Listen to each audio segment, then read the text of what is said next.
Hello hello hello hello hello, कैसे हैं आप सब लोग बच्चों। तो आज हमारा टॉपिक है, बहुत छोटा सा टॉपिक है, लाइफ प्रोसेस का डाइजेशन पार्ट। जी हाँ, इस डाइजेशन पार्ट से 2-3 मार्क्स का तो मिनिमम आता ही आता है, और कभी कभी ये 4 to 5 मार्क्स ही कवर हो जाता है। अब डाइजेशन के प्रोसेस को हम पूरा देखेंगे कि कैसे पूरा डाइजेशन होता है, क्या क्या टाइम्स होते हैं। एक क्विक रिवीजन टाइप में इसको हम देखेंगे, बहुत ज़्यादा डिटेल में ना जाके, ताकि क्योंकि जो हमारा बोर्ड्स आ रहा है उसके हिसाब से। ठीक है, तो हम लोग क्या करते हैं, इसको पार्ट्स में डिवाइड कर देते हैं। माउथ में क्या हो रहा है, स्टमक में क्या, इस तरीके से डिवाइड करके हम लोग पढ़ेंगे इसको। तो हम सबको पता है कि हमारे डाइजेस्टिव ट्यूब को क्या कहते हैं, एलिमेंट्री कैनाल कहते हैं। क्या कहते हैं डाइजेस्टिव ट्यूब को, एलिमेंट्री कैनाल कहते हैं। ठीक है, अब देखिए दो चीजें होती हैं, सिस्टम होता है, डाइजेस्टिव सिस्टम। एक चीज है डाइजेस्टिव सिस्टम, और एक चीज है डाइजेस्टिव ट्रैक्ट। क्या है, डाइजेस्टिव ट्रैक्ट। एक है डाइजेस्टिव सिस्टम और दूसरा है डाइजेस्टिव ट्रैक्ट। डाइजेस्टिव सिस्टम और डाइजेस्टिव ट्रैक्ट में क्या अंतर है। डाइजेस्टिव सिस्टम में हमारे डाइजेस्टिव ट्रैक्ट तो आता ही है, यानी कि ये जो रास्ता है, ठीक है, जिससे फूड गुजर रहा है उसको बोलते हैं डाइजेस्टिव ट्रैक्ट। ट्रैक्ट तो आता ही आता है, साथ ही साथ में ग्लैंड्स, जो हमारी डाइजेस्टिव ग्लैंड्स हैं, वो भी इंक्लूड हो जाती हैं उस सिस्टम को हम बोलते हैं डाइजेस्टिव। यानी कि liver, salivary gland, pancreatic glands, ये सब जब इंक्लूड हो जाती हैं, ठीक, उनको बोलते हैं डाइजेस्टिव सिस्टम। ठीक है, ट्रैक्ट हमारा क्या है, रास्ता, फूड जहां से पास होता है वो एक कैनाल है। ठीक है, अब human alimentary canal, the process occurs in a continuous tube from the mouth to the anus. तो ह्यूमन एलिमेंट्री कैनाल क्या है, माउथ से स्टार्ट होता है, एनस पर जाके एंड होता है। माउथ से हमारा ह्यूमन एलिमेंट स्टार्ट होता है और एनस पर जाके खत्म होता है। ये लॉन्ग ट्यूब है, इसी से पूरा डाइजेशन हमारा होता जाता है, और खाना हमारा जो फूड खाया हुआ है वो धीरे धीरे धीरे धीरे आगे बढ़ता रहता है। ठीक है बच्चों, चलते हैं। अब देखिए, सबसे पहले आपने फूड खाया तो कहाँ पर आया होगा, माउथ में। माउथ को हम बक्कल कैविटी भी बोलते हैं। ठीक है, माउथ में हमारे पास क्या क्या होता है, माउथ में तो एक तो टीथ होती हैं, दूसरा होता है टंग, जबान बिना हड्डी की होती है लेकिन हड्डी तुड़वा देती है ना। तो जीभ एक ऐसी चीज है, ठीक है, यानी कि टंग। ठीक, सेलिवरी ग्लैंड्स होते हैं। ठीक, और उसके बाद हमारा ईसोफेगस आगे माउथ से आगे जाता है। ठीक, तो चलेंगे, अब देखेंगे टीथ क्या होते हैं। Mechanically crush food into smaller pieces. हमारा टीथ क्या करता है, मैकेनिकल डाइजेशन में हेल्प करता है। ठीक है, तो अगर आप कहें कि सर माउथ में क्या स्पेशल है, तो माउथ में मैकेनिकल डाइजेशन भी होता है। Mechanical plus mechanical plus chemical, mechanical plus chemical digestion होता है। मैकेनिकल प्लस केमिकल डाइजेशन होता है माउथ में। मैकेनिकल किसके थ्रू होता है, टीथ के थ्रू। टीथ क्या करता है, हमारे फूड को क्रश करता है। फूड को क्रश करना ही क्यों है, ऐसे ना उठा के रख लिया जाए पेट खोल के, ऐसा सिस्टम होता, आपने कभी सोचा है। ठीक है, टीथ को मैं आपको बता देता हूँ, जो हमारे टीथ हैं वो क्रश क्यों करते हैं। फूड को क्रश करने का, फूड को क्रश करने का कारण क्या है, जब हम क्रश करते हैं, ठीक है, तो उससे क्या होता है, छोटे छोटे पीसेस में बदल जाता है फूड। इससे उसका सरफेस एरिया बढ़ जाता है। क्या बढ़ जाता है सर, सरफेस एरिया। और इस सरफेस एरिया के बढ़ने की वजह से इस पर जो एंजाइम्स हैं, एंजाइम्स क्या करते हैं, वर्क एफिशिएंटली, यानी कि एंजाइम्स हमारे बहुत अच्छे से काम कर, बहुत अच्छे से काम करने लगते हैं। क्योंकि आप हमेशा ध्यान रखिएगा, एंजाइम्स हमेशा सरफेस पर काम करते हैं, के लिए सरफेस एरिया बहुत ज्यादा होना चाहिए। जब फूड क्रश होता है तो सरफेस एरिया बढ़ता है, सरफेस एरिया बढ़ने से एंजाइम आसानी से काम करते हैं, इसीलिए फूड को क्रश करना है। ठीक, चलते हैं। टंग मिक्सेस फूड विथ सलाइवा। टंग का क्या काम है, हमारे सलाइवा को मिक्स करना। ठीक, अब saliva, secrete saliva secrete containing salivary amylase, an enzyme that breaks down starch into simple sugar. तो क्या करता है, हमारा जो सेलिवरी ग्लैंड्स है वो सलाइवा सिक्रीट करते हैं, और सलाइवा में मोस्टली तो वाटर होता है, लेकिन एक एंजाइम आप ध्यान रखेंगे उसका नाम है सेलिवरी एमाइलेज. एमाइलेज वर्ड जहां भी आएगा आप जान जाएंगे कि ये स्टार्च का डाइजेशन क्या करता है, स्टार्च का डाइजेशन. ठीक है, ठीक. तो सेलिवरी एमाइलेज हमारा सलाइवा में प्रेजेंट होता है, ये एक एंजाइम है, ये हमारा स्टार्च को सिंपल शुगर में बदलता है. ठीक है, अब हम चलते हैं ईसोफेगस में, यानी कि फूड पाइप में. तो ईसोफेगस क्या होता है, माउथ को स्टमक से कनेक्ट करता है. ठीक है बच्चों, माउथ को स्टमक से कनेक्ट करता है.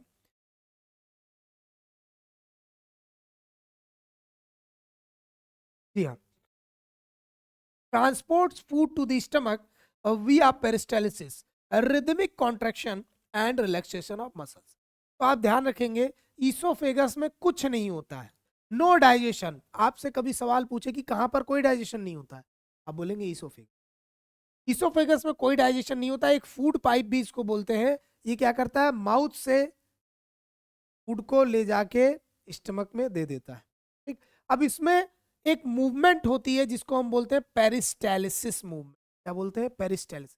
ये वेव लाइक मूवमेंट होती है, जैसे आपने देखा होगा अर्थवॉर्म चलता है, उसी टाइप से वेव लाइक मूवमेंट होती है. क्या होती है कि हमारे जो फूड पाइप है या एलिमेंट्री कैनाल है उसमें सर्कुलर और लॉन्गिट्यूडनल मसल्स प्रेजेंट होती है. सर्कुलर मसल्स ऐसे कॉन्ट्रैक्ट करती हैं ऐसे, और लॉन्गिट्यूडनल मसल सीधे कॉन्ट्रैक्ट करती हैं ऐसे, जैसे स्प्रिंग कॉन्ट्रैक्ट करती है.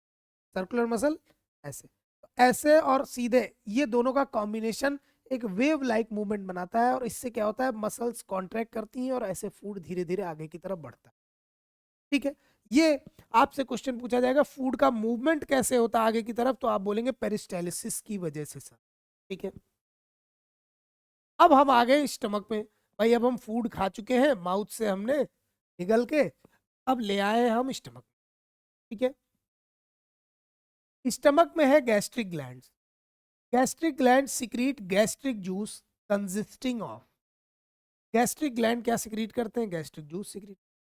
इस गैस्ट्रिक जूस में क्या होता है sir, hydrochloric acid, pepsin and Mucor. Hydrochloric acid, pepsin and Mucor, तीन कंपोनेंट होते हैं गैस्ट्रिक जूस.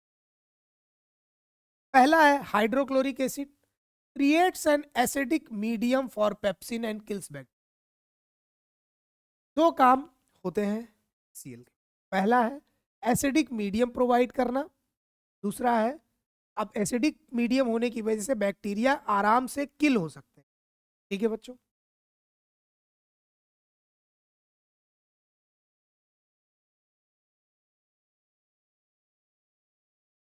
ठीक है. तो हाइड्रोक्लोरिक मीडियम क्या करता है, हमें एसिडिक मीडियम देता है पेप्सिन के लिए. अब ये देखो जो पेप्सिन हार्मोन है ये क्या होता है, इनएक्टिव होता है. किस फॉर्म में होता है सर, पेप्सिनोजेन फॉर्म में होता है.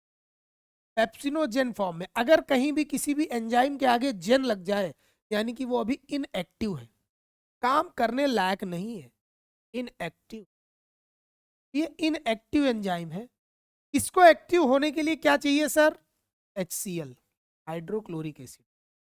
हाइड्रोक्लोरिक एसिड इसको एक्टिव करके किस में बदलेगा, पेप्सिन में बदलेगा पेप्सिन. इसीलिए हाइड्रोक्लोरिक एसिड की नीड होती है.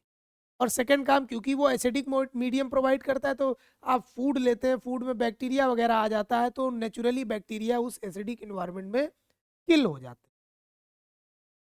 तीसरा दूसरा है पेप्सिन. अब ये जो पेप्सिन है ये एंजाइम क्या करता है, प्रोटीन को डाइजेस्ट करता है, helps in the digestion of protein. क्या करता है, helps in the digestion of protein. तो सीधी बात है कि ये प्रोटीन है, आपने लिया, आपने खाना खाया, दाल वगैरह खाई, पनीर वगैरह खाया, उसमें प्रोटीन होता है. अब इस प्रोटीन पर पेप्सिन एक्ट करेगा, और पेप्सिन एक्ट करने पर ये किस में बदलेगा, पेप्टोन्स, पेप्टोन्स एंड प्रोटीएजेस में. पेप्टोन्स एंड प्रोटीएजेस में पेप्सिन. ठीक है, ये काम करता है पेप्सिन. चलेंगे, ठीक है, अब थर्ड है mucus. Mucus protects the inner lining of the stomach from the acid. अब क्या है कि भाई एसिड है, एसिड क्या करता है, कोरोजिव होता है, आपके स्किन को कोरोड कर सकता है, जला देगा। अब से अगर स्टमक को प्रिवेंट करना है तो क्या करना पड़ेगा, एक पतली म्यूकस की लेयर, जैसे कि ये स्टमक की लाइनिंग है अंदर की, इस पर एक पतली लेयर म्यूकस की होती है, और वो म्यूकस क्या करता है, स्टमक की लाइनिंग को और एसिड एसिड को डायरेक्ट कांटेक्ट में लाने से बचाता है। और म्यूकस में थोड़ा सा एल्कलाइन नेचर का होता है म्यूकस, तो वो एसिड को थोड़ा सा बैलेंस भी करता रहता है, बैलेंस करता है। बहुत ज़्यादा एल्कलाइन तो नहीं होता बट ठीक है। तो म्यूकस हमारा इसमें हेल्प करता है। ठीक है, तो स्टमक में तीन component, hydrochloric acid, pepsin and mucus, इसको आप ध्यान रखेंगे। स्मॉल इंटेस्टाइन, जी हाँ, अब हम आ चुके हैं स्मॉल इंटेस्टाइन पे। This is the site of complete digestion of carbohydrate, protein and fat. सीधा क्वेश्चन आएगा कि आपसे पूछा जाएगा कि कंप्लीट डाइजेशन कहाँ पर, आप बोलेंगे स्मॉल इंटेस्टाइन सी साइट। ठीक है, अब देखो जो स्मॉल इंटेस्टाइन है इसमें कहाँ कहाँ से सिक्रीशन रिसीव होता है। It receives it receive secretion from the liver, bile and pancreas. ठीक है, यानी कि स्मॉल इंटेस्टाइन में कहाँ कहाँ से चीजें आ रही होती हैं, तो एक जगह लीवर से आ रही होती हैं, दूसरा कहाँ से आ रही होती है, पैंक्रियास से आ रही होती है। कहाँ से आ रही होती है सर, पैंक्रियास। लीवर क्या हमारा सिक्रीट करता है, बाइल जूस। लीवर क्या करता है, सिक्रीट बाइल जूस सिक्रीट करता है सर। ठीक है, अब इस बाइल जूस का क्या काम है हम लोग पढ़ेंगे अभी। देखिए आ गया बाइल। ये बाइल जो है emulsifies large fat globules into smaller ones to increase enzyme efficiency. Enzyme efficiency अभी मैंने बताया था। ये जो बाइल जूस है सर, पहली बात तो बाइल जूस लीवर सिक्रीट करता है, और इसको स्टोर कौन करता है, stored in gall bladder. Stored in gall bladder, gall bladder में स्टोर होता है। ये स्टोर इसलिए करते हैं ताकि आप जब अचानक से फैट ज्यादा खाएं, अचानक से बाइल जूस को पंप किया जा सके स्मॉल, इसीलिए इसको स्टोर करें। ठीक है, अब ये जो बाइल जूस है इसका दो काम होता है। एक तो ये एल्कलाइन नेचर का होता है। क्या होता है सर, एल्कलाइन नेचर। ठीक, इसका दो काम होता है।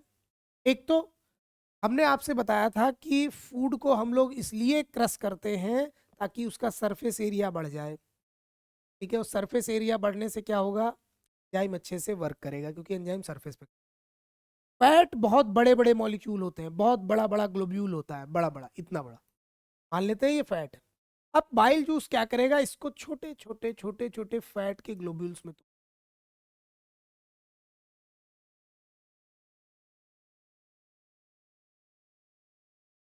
लार्ज फैट ग्लोब्यूल को स्मॉलर फैट ग्लोब्यूल्स में तोड़ दिया।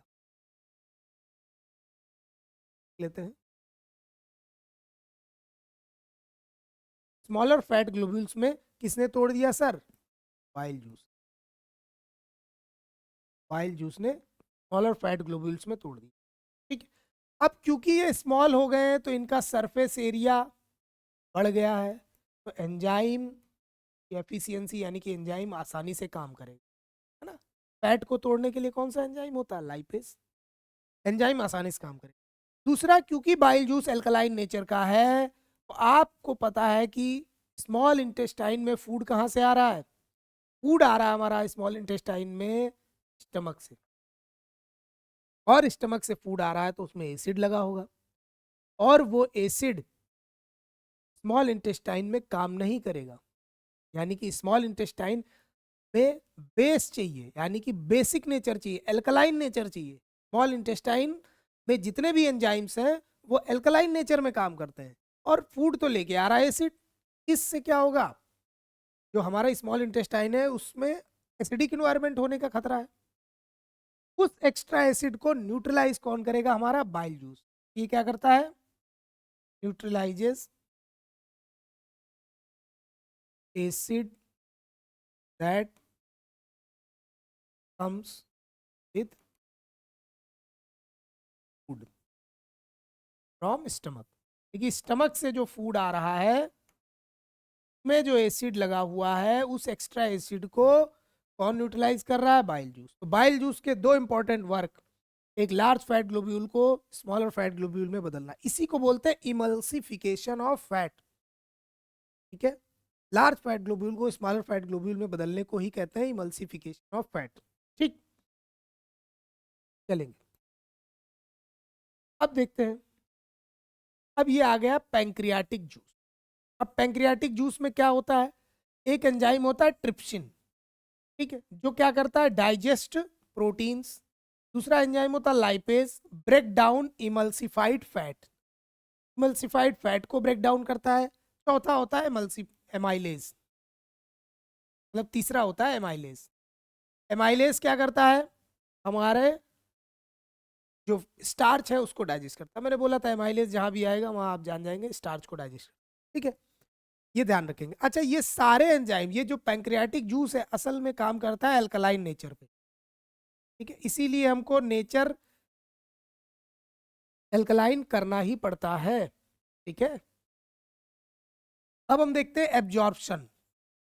The inner wall has finger like projections called the villi which increases the surface area for the absorption of nutrients into the blood। ठीक, अब क्या कह रहे हैं सर? कह ये रहे हैं कि जो जैसे कि ये है हमारी स्मॉल इंटेस्टाइन की वॉल्स, इन वॉल में ऐसे छोटे छोटे छोटे कन्वोल्यूशंस होते हैं। ठीक है,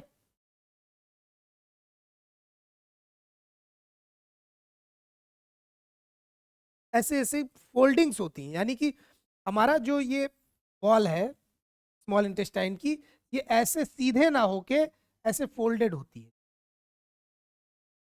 wave like folding, wave like folding.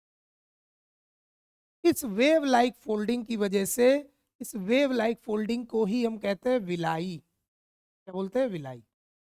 एक विलाई को अगर हम पकड़ के देखें तो कुछ ऐसी दिखती है।